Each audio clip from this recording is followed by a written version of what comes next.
One, it's an escape, which we all want. It's this other universe.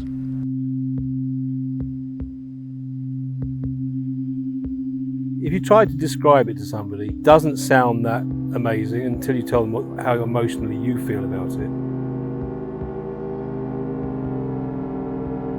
It fulfills some kind of internal desire.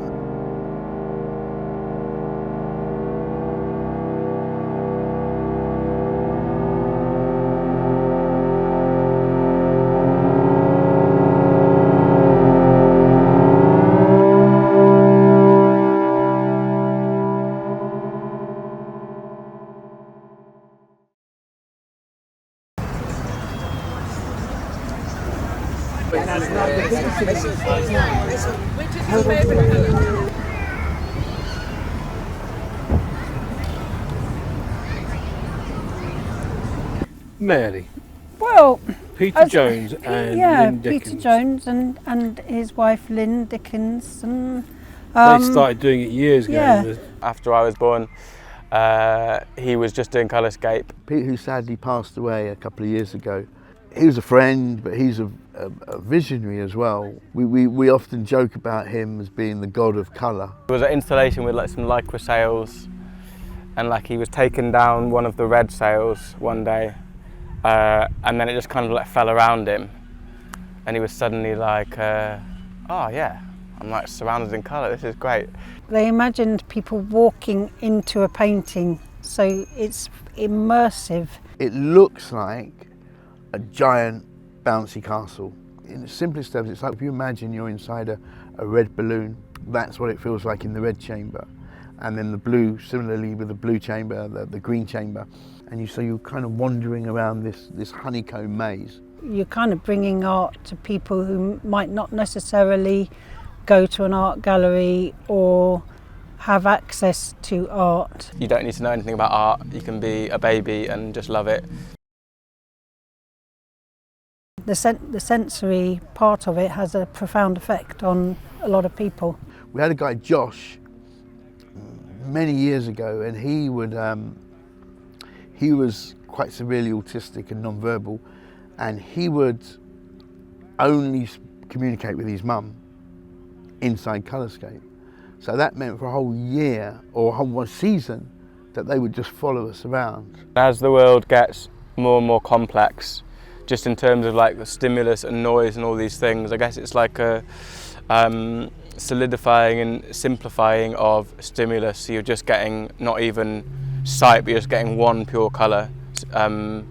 So which can, I feel like is quite calming on your brain. It almost allows us to believe that there is another world, and it's not by taking substances or doing stuff or having wars, and so it's just this separate reality. It's kept me alive.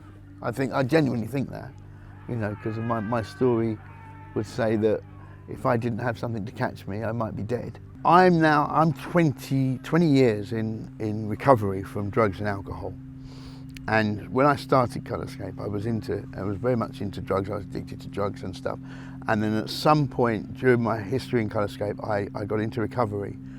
And Colorscape, it kind of fed what the drugs were giving me.